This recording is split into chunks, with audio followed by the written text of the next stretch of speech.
രാവിലെ ഒരു അടിപൊളി വ്ലോഗ് ചെയ്യാനായിട്ട് മെട്രോ സ്റ്റേഷനിൽ വന്ന് ട്രെയിൻ പിടിച്ചപ്പോൾ ഞാൻ ഇങ്ങനെ റൂട്ട് തപ്പുകയാണ് കേട്ടോ, മുകളിൽ എഴുതി വെച്ചിരിക്കുന്നു. സുഹൃത്തുക്കളെ നമസ്തേ, മുംബൈ മലയാളി ചാനലിലേക്ക്. ഇന്ന് നമ്മൾ വളരെ ധൃതി പിടിച്ച് തന്നെ പോവുകയാണ്. വളരെ ദൂരം സഞ്ചരിക്കേണ്ടതുണ്ട്. മെട്രോ ലൈനിലാണ് നമ്മൾ പോകുന്നത്. ഇതാ ഇവിടെ എത്തിച്ചേർന്നിരിക്കുന്നു. ആ സ്ഥലത്ത് വെച്ചാണ് ഞാൻ നിങ്ങളെ ഈ വീഡിയോ കാണിച്ചു തുടങ്ങുന്നത്. നക്കാസാന്ദ്ര എന്ന് പറയുന്ന ബാംഗ്ലൂർ സിറ്റിയുടെ ഏറ്റവും ഒരു ഹൃദയഭാഗത്തു നിന്ന് ഒരു 2 കിലോമീറ്റർ ഉള്ളിൽ തന്നെയുള്ള സ്ഥലമാണ്. അവിടെ എത്തിച്ചേർന്നു. ഇവിടെ നിങ്ങൾ കാണുന്ന മനുഷ്യനെ ശ്രദ്ധിച്ചോളൂ. ഇദ്ദേഹം വളരെ കഠിനാധ്വാനിയാണ്. ഇതൊരു ഓട്ടോറിക്ഷയാണ്, പക്ഷേ എന്നാൽ ഓട്ടോറിക്ഷയല്ല. ഇതിൻ്റെ കഥ ഞാൻ പറഞ്ഞു തരാം. ഇദ്ദേഹത്തെ ഞാൻ അന്വേഷിച്ചാണ് ആദ്യം ഇവിടെ എത്തിയത്. ഇദ്ദേഹമാണ് നമ്മുടെ സുഹൃത്ത്. ചെറിയൊരു ഷോപ്പ് നടത്തുന്നു ഇവിടെ നക്കസാന്ദ്ര മെട്രോ സ്റ്റേഷന് വെളിയിൽ എന്നെ കാത്തു നിന്നതാണ്. അദ്ദേഹം വെയിറ്റ് ചെയ്യുന്ന സ്ഥലത്തേക്ക് ഞാൻ ചെല്ലാൻ ഇച്ചിരി സമയമെടുത്തു. കാരണം ഫ്ലൈ ഓവർ കയറിയൊക്കെ വരണം. പരിചയമില്ലാത്ത സ്ഥലമായിട്ട് അദ്ദേഹം അവിടെ വന്ന് നിന്നു സ്കൂട്ടറിൽ എന്നെ പിക്കപ്പ് ചെയ്യാനായിട്ട്. ഫ്ലാഷ് ബാക്ക് പോലെ ഞാൻ പറഞ്ഞതേ ഉള്ളൂ. അദ്ദേഹം ഇവിടെ വന്ന് നിൽപ്പുണ്ട്. ഞങ്ങൾ ഒന്നിച്ചിങ്ങനെ സഞ്ചരിക്കുകയാണ് അദ്ദേഹത്തിൻ്റെ ഷോപ്പിലേക്ക്. ആ ഷോപ്പ് എന്ന് പറയുന്നത് 25 വർഷം പഴക്കമുള്ള ഒരു പൂണിൽ നിന്നുണ്ടാക്കുന്ന പ്രോഡക്റ്റ് വിൽക്കുന്ന ഷോപ്പാണ്. അവിടെ അദ്ദേഹത്തെ കണ്ടു. അദ്ദേഹത്തിൻ്റെ ഷോപ്പിൽ പോയതിനു ശേഷം ഞാൻ ഇവിടെ വന്ന് ഓട്ടോറിക്ഷ കഥ പറഞ്ഞല്ലോ. ഓട്ടോറിക്ഷ ഇദ്ദേഹം വളരെ കഠിനാധ്വാനം ചെയ്ത് സംഘടിപ്പിച്ച ഓട്ടോറിക്ഷ കൊറോണ കാലത്തിന് മുമ്പാണ്. ഇപ്പം ഈ ഓട്ടോറിക്ഷ ഇവിടെ സ്ഥിരമായിട്ട് കൊണ്ടിട്ടിരിക്കുകയാണ്. കാരണം കണ്ടോ, ചെയറുകൾ കണ്ടപ്പം നിങ്ങൾക്ക് മനസ്സിലായി കാണും, പത്രങ്ങളും കണ്ടപ്പം മനസ്സിലായി കാണും ഇതെന്താ സംഭവം എന്ന്. ശരിക്കും അടിപൊളിയാക്കിയിട്ടുണ്ട്, കുട്ടപ്പനാക്കിയിട്ടുണ്ട്. ഇത് കണ്ടോ,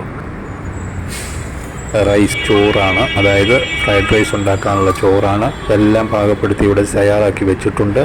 ഇദ്ദേഹത്തിൻ്റെ തട്ടാണിത്, അതായത് ഓട്ടോറിക്ഷ തട്ടുകട എന്ന് വേണമെങ്കിൽ പറയാം നമുക്ക് സാധാരണ മലയാളത്തിൽ, പച്ച മലയാളത്തിൽ. പക്ഷേ ഇത് ഏറ്റവും ആധുനിക രീതിയിൽ ഏറ്റവും കൂടുതൽ ഇപ്പോൾ പുതിയ രീതി പറഞ്ഞു കഴിഞ്ഞാൽ ഇപ്പോൾ ഇത് കാർട്ട് കേറ്ററിംഗ് യൂണിറ്റൊക്കെ ഉണ്ട്, അതുപോലെ കാർട്ട് ഫുഡ് സെൻറ്ററുകളൊക്കെ ഉണ്ട്.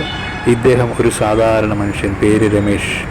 ഇദ്ദേഹം കൊറോണ കാലത്തിന് മുമ്പ് ഈ വണ്ടി സ്വയം തീരുമാനമെടുത്ത് CC അടയ്ക്കാൻ ബുദ്ധിമുട്ടി, അല്ലെങ്കിൽ പണമടയ്ക്കാൻ അടയ്ക്കാൻ നിവൃത്തിയില്ലാതെ ആ വണ്ടി വെറുതെ കിടന്ന സമയത്ത് ഇദ്ദേഹത്തിൻ്റെ മനസ്സിൽ തോന്നിയ ഈ ആശയത്തിന് നമ്മൾ വലിയ വലിയ വലിയ വലിയ വലിയ ഒരു അംഗീകാരം കൊടുക്കണം, അല്ലെങ്കിൽ ഒരു പൂച്ചെണ്ട്. ഞാൻ മറ്റൊന്നുമല്ല ചെയ്തത്. ഇദ്ദേഹത്തെ നടന്നു വരുന്ന വഴിക്ക് എൻ്റെ കാര്യം സാധിച്ച് അദ്ദേഹത്തെ ആദ്യം കണ്ട അദ്ദേഹത്തിൻ്റെ ഷോപ്പിൽ പോയി സാധനങ്ങൾ പർച്ചേസ് ചെയ്ത് വാങ്ങി തിരികെ വരുന്ന സമയത്ത് നടന്ന് വരികയാണ് ഈ മെട്രോ സ്റ്റേഷനിൽ മെട്രോ ട്രെയിൻ പിടിക്കാനായിട്ട്. അപ്പോഴാണ് ഈ തട്ടുകട ഇവിടെ കണ്ടത്. ഇദ്ദേഹത്തോട് ഞാൻ പറഞ്ഞു, എനിക്ക് ഒരു ആഹാരം എന്തെങ്കിലും ഇവിടെ നിന്ന് വാങ്ങിക്കണമെന്നുണ്ട്, ഞാൻ നിങ്ങളുടെ വ്ലോഗ് ചെയ്യാം, നിങ്ങളുടെ കഥ പറയാമെങ്കിൽ.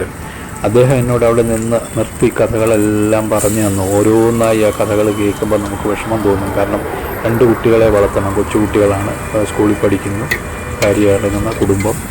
അപ്പം ഇവിടുന്ന് അധികം ദൂരമില്ല, എന്നാലും 1 കിലോമീറ്ററിനുള്ളിൽ തന്നെ ഇദ്ദേഹം താമസിക്കുന്നത്. അവിടെ വരെ തിരിച്ച് ഓട്ടോറിക്ഷയിൽ ഈ സാധനങ്ങളുമായി തിരികെ പോവും. രാവിലെ കൃത്യമായിട്ട് ഇവിടെ വന്ന് നിൽക്കും ഈ ഹൈവേയുടെ സൈഡിൽ.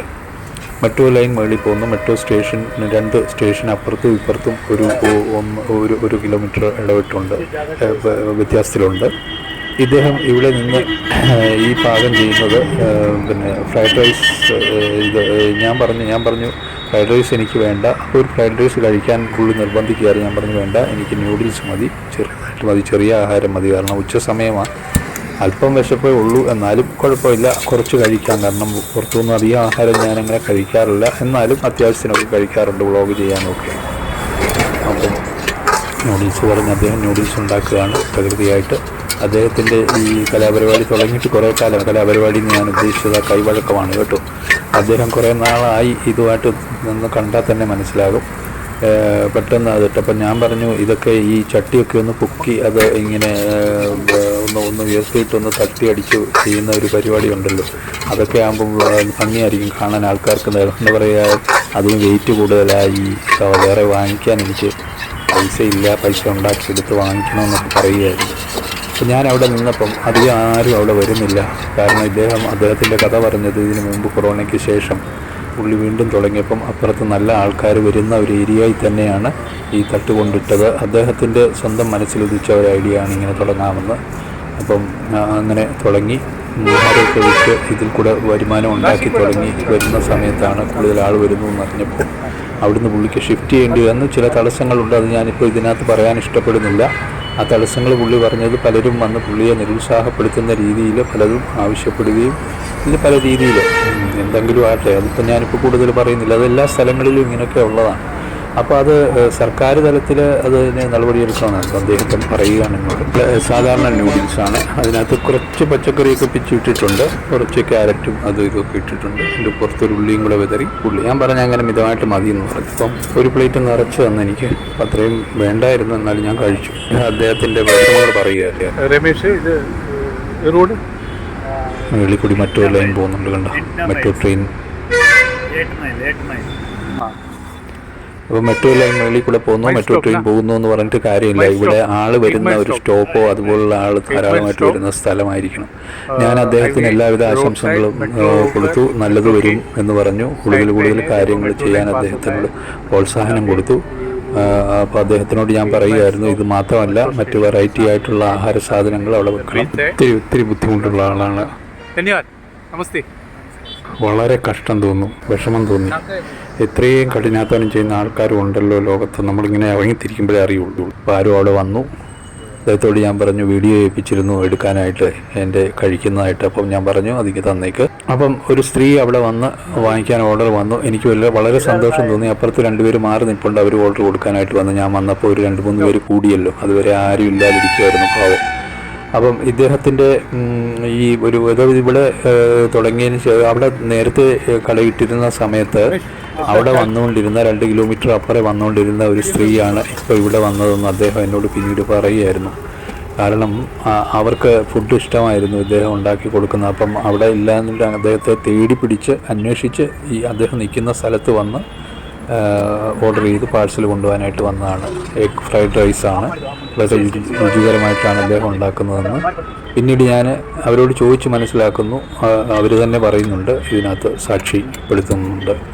അപ്പോൾ ഇത്രയൊക്കെ കാര്യങ്ങൾ നന്നായിട്ട് ചെയ്യുന്ന ഒരു വ്യക്തി, നല്ല ഒരു മനുഷ്യൻ, കുടുംബം പോറ്റാൻ വേണ്ടി അദ്ദേഹത്തിന് നന്മയെ വരുള്ളൂ എന്ന് ഞാൻ പറഞ്ഞു. കുറച്ച് വെറൈറ്റി ആയിട്ട്.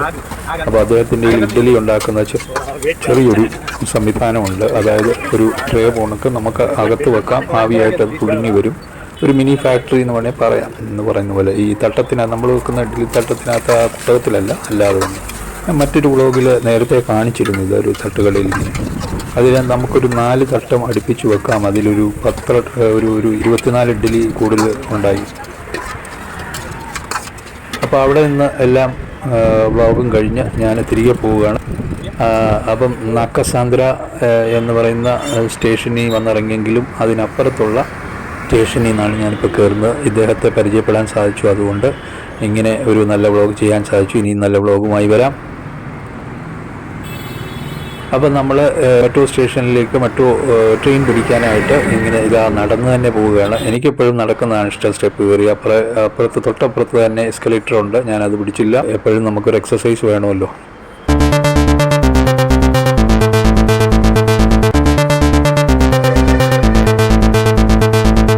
ഇതാ നമ്മുടെ വാഹനം വന്നു കഴിഞ്ഞു.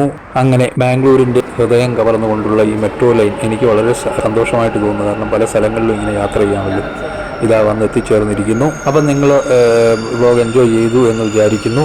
ഇനിയും നല്ല വ്ളോഗുമായി വരുന്നിടം വരെ, നാളെ ഡെയിലി വ്ളോഗുമായി വരുന്നിടം വരെ ഗുഡ് ബൈ. ഇനിയും വളരെ നല്ല ബാംഗ്ലൂർ സ്റ്റോറികളുമായി, കഥകളുമായി ഞാൻ വരുന്നതാണ്. നാളത്തെ വ്ളോഗ് കാണുക.